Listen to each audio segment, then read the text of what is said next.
Selamat pagi Bapak Ibu Guru dan teman-teman. Saya Maria Cleopatra Renata Darasrani dari kelas 10H SMAK Santo Fransiskus Xaverius Ruteng.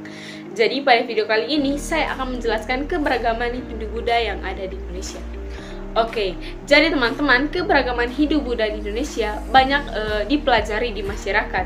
Masuknya kebudayaan dan agama Hindu Buddha juga menyebabkan akulturasi dengan kebudayaan lokal. Dalam Kamus Besar Bahasa Indonesia, akulturasi adalah pencampuran dua kebudayaan atau lebih yang saling bertemu dan saling mempengaruhi. Oke teman-teman, salah satu hasil karya adalah candi. Bagi Hindu dan Buddha, candi memiliki fungsi yang berbeda. Bagi candi bercorak Hindu, berfungsi sebagai makam, sementara candi bercorak Buddha berfungsi sebagai tempat pemujaan atau peribadatan. Oke teman-teman, contoh dari candi bercorak Hindu adalah candi Prambanan, dan candi bercorak Buddha adalah candi Borobudur. Oke teman-teman, seni berkembang cukup maju karena profesi ini juga dibutuhkan oleh masyarakat. Pengaruh Hindu Buddha kemudian diimbangi dengan berbagai peninggalan yang bercorak kebudayaan tersebut. Peninggalan yang berupa artefak maupun tekstual bagi yang utuh maupun tidak telah meyakinkan bahwa pengaruh Hindu Buddha pernah menancap sangat kuat di Indonesia. Oke teman-teman, keberagaman Hindu Buddha dapat dilihat dari beberapa macam. Yang pertama, aksara dan sastra. Jadi, aksara dan sastra, pada pengaruh aksara dan sastra, orang-orang Indonesia mengenal bahasa Sanskerta dan huruf Pallawa. Tidak hanya mengenal itu juga, tetapi bisa membaca dan menulis. Itu yang membuat bahwa perkembangan dalam seni sastra Hindu Buddha dan keberagaman Hindu Buddha di Indonesia. Bahkan teman-teman, di masa aksara merupakan masa yang menunjukkan dimulainya masyarakat Indonesia mengenal tulisan. Pada masa Hindu Buddha, seni sastra berkembang sebagai seperti cerita Mahabharata dan Ramayana. Bahkan, ada beberapa kata dalam bahasa Indonesia yang diserap dari bahasa Sanskerta, seperti Sanskerta dari silambara, harta, arta, atau gembala atau gopala.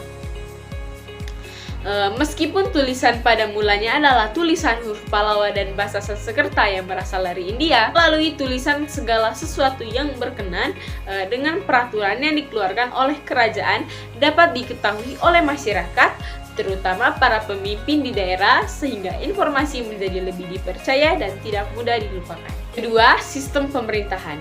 Jadi teman-teman, sistem pemerintahan sebelum masuknya Hindu Buddha, masyarakat Indonesia belum mengenal sistem pemerintahan. Sebelum ada pemimpinnya, daerah dipimpin oleh kepala suku, dan setelah masuknya Hindu Buddha, pemimpinnya adalah raja.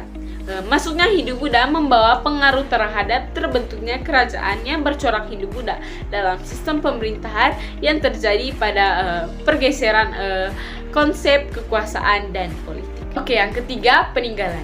Jadi teman-teman, peninggalan pada masa Hindu Buddha di Indonesia dari awal model kesukuan dan hidup berkelompok kemudian berkembang menjadi konsep kemaharajaan dengan segala aturan dan keyakinan yang melekat padanya.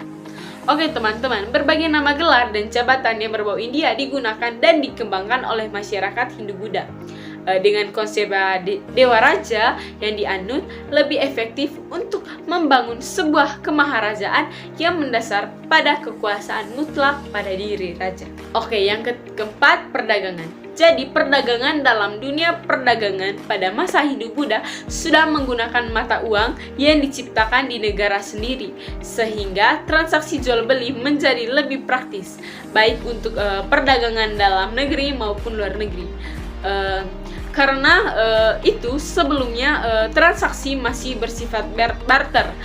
Kelemahan sistem barter adalah tidak semua orang yang memiliki barang yang ditukar belum tentu diperlukan oleh orang dan tidak memiliki standar baku. Oke, yang kelima, sistem kalender atau penanggalan. Jadi teman-teman, pada sistem kalender dan penanggalan, dalam perkembangan Hindu Buddha di Indonesia memiliki perhitungan kalender yang disebut dengan kalender Saka. Perhitungan pada kalender Saka, 1 tahun Saka terdiri dari 365 hari. pada sistem kalender dan masyarakat berkaitan dengan kegiatan-kegiatan seperti upacara keagamaan. Keenam, sistem kepercayaan. Jadi teman-teman, sistem kepercayaan sebelum ajaran Hindu Buddha datang, masyarakat Indonesia menganut kepercayaan animisme dan dinamisme. Jadi animisme adalah kepercayaan yang mempercayai roh nenek moyang, sedangkan dinamisme merupakan kekuatan gaib yang berbeda-beda. Setelah Hindu Buddha datang, masyarakat Indonesia banyak belajar ajaran Hindu Buddha. Setelah Hindu Buddha datang, masyarakat Indonesia banyak yang belajar ajaran Hindu Buddha.